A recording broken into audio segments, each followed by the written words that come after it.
Halo sanak semua, kita jumpa lagi di channel Firdaus Abi. Channel ini akan menyampaikan informasi-informasi inspiratif untuk kita semua. Yuk, tetap di sini.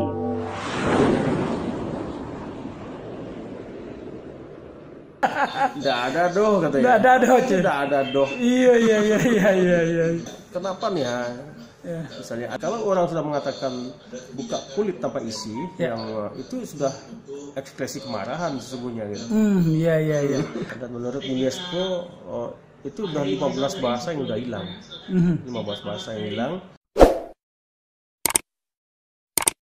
Sebelum dilanjutkan, jangan lupa komen, like, subscribe, dan tekan lonceng untuk mendukung kanal ini bisa berkembang dan mengabarkan info-info inspiratif buat kita semua.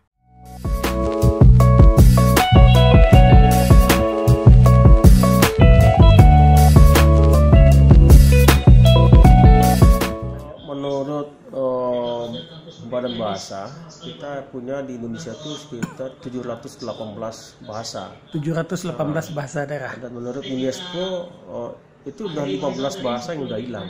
15 bahasa yang hilang. Dan saya melihat bahasa Minangkabau itu pada posisi sangat terancam.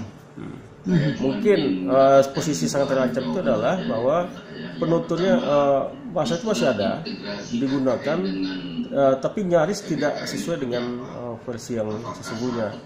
Untuk bahasa Minangkabau, kosakatanya yang arkaik sudah hilang, sebagian besar, sebagian sudah hilang. Kemudian aturan berbahasa sudah tidak baku lagi. Tetapi yang paling penting untuk bahasa Minang adalah itu persoalan bahasa tidak hanya persoalan kata, frase, kalimat, dan wacana, tetapi soal kato, soal baso. Kalau soal kato itu ada langgam kato tentang tata krama berbahasa. Kemudian soal baso itu kan berkaitan dengan baso dan basi kaitannya ya. Itu soal etika, sopan santun. Jadi yang hilang itu tidak dalam arti yang fisikal bahasa, ada kata, kalimat dan sebagainya, tetapi yang paling penting itu adalah berbahasa itu ada etikanya. Dan itu makanya ada nan kulit kundi, nan merah sagu, nan buaya budi, nan indah baso. Jadi yang indah baso itu adalah sesuatu refleksi dari kebaikan budi. Itu yang paling penting dalam konsep bahasa Minangkabau. Yang dinilai rasa katanya itu, Pak. Sampiran, karena kekayaan bahasa Minang itu kiehnya itu, Pak. Itu adalah cerminan pula pada masyarakat bahwa untuk menyampaikan sesuatu itu mesti bijak, bijaksana. Bijaksana itu artinya pareso dibawa naik, turun, raso dibawa naik. Pertimbangan akal sehat, rasional iya, tetapi juga pertimbangan emosional. Jadi kedua-duanya dipertimbangkan. Oleh karena itu dia cenderung menggunakan kata-kata yang plastis, yang maknanya tersembunyi. Tuntutannya adalah orang yang menjadi lawan bicara itu mesti arif. Kalau orang tidak mampu menangkap makna yang tersirat dalam kata-kata yang plastis dan berkias itu, maka orang lawan bicara dianggap sebagai orang yang tidak arif. Jadi oleh karena itu yang paling penting. Kalau orang sudah mengatakan buka kulit tanpa isi, yang itu sudah ekspresi kemarahan sesungguhnya gitu. Iya. Nah, kemudian Pak, untuk kalangan anak muda hari ini, katakanlah anak-anak milenial hari ini yang berbahasa Minangnya katanya masih bisa, mungkin katonya masih, tapi rasonya itu yang mulai hilang, Pak. Raso yang hilang, karena bahasa kiehnya itu tidak dapat mereka lagi. Padahal inti bahasa Minang itu kan bahasa kieh. Iya. Kemudian perilaku juga kan seperti baso tadi kan, baso basi. Ada kan dalam fituah atau pidato adat Minang, tak punting dulu di bawah kumparan tali asam bulu atau dulu tigo lembago yang terjali sama menyembah kedua sila di Minang ketiga lelo sopan kan gitu. Itu kan sopan santun sih. Bahasa Minang kan tidak bahasa langsung ya. Iya. Oke, Pak. Pak, dalam kondisi hari ini, Pak, kalau tidak ada upaya-upaya yang luar biasa, bahasa Minang ini mungkin hilang dalam berapa tahun lagi kan?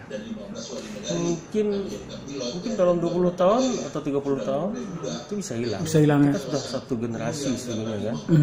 Iya, satu generasi. Ya, kita rata-rata kan orang umur 30 tahun sudah punya anak. Ya. Artinya kan satu generasi. Satu generasi baru sudah lahir. Dan ketika itu tidak dilakukan secara sungguh-sungguh, yang istilah Pak tadi luar biasa, maka itu benar-benar hilang. Iya. Keluarga muda hari ini kan ngajar anak dalam bahasa Indonesia lagi. Iya, sampai kampung-kampung, dan itu kalau bahasa Indonesia yang benar juga nggak apa-apa. Tapi bahasa Indonesia yang campur aduk. Nah, kenapa nih ya? Misalnya ada kata pakai pakai Tuhan. Dari mana Tuhan? Tidak ada doh katanya. Tidak ada doh. Iya. Ini adalah novel. Mungkin sepertinya dalam masa sekarang ya, itu novel pertama atau paling tidak sudah lama tidak dilakukan orang menulis novel dengan bahasa Minang. Sekarang baru ditulis lagi dengan bahasa Minang. Ini luar biasa.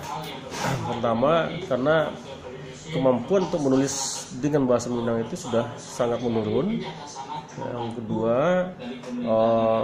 akibatnya adalah kosakata, isolek, dialek itu sudah berkurang sekali dikuasai oleh anak-anak Minangkabau hari ini, dan ini menjadi momentum yang penting untuk mentradisikan kembali menulis dalam bahasa Minangkabau.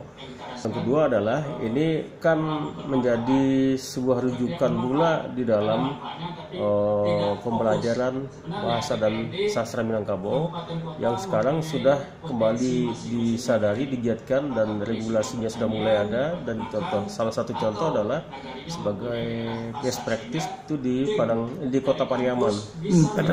Sudah ada kurikulum, sudah ada kebijakan mewajibkan muatan lokal bahasa dan sastra Minangkabau itu diajarkan di sekolah dasar dan sekolah menengah pertama, dan ini insya Allah menjadi salah satu rujukan contoh atau mungkin menggali kosakata dan aturan berbahasa. Sampai di sini dulu jumpa kita kali ini, dan tetap dukung channel ini sehingga kami bisa memberikan informasi-informasi yang inspiratif untuk kita semua.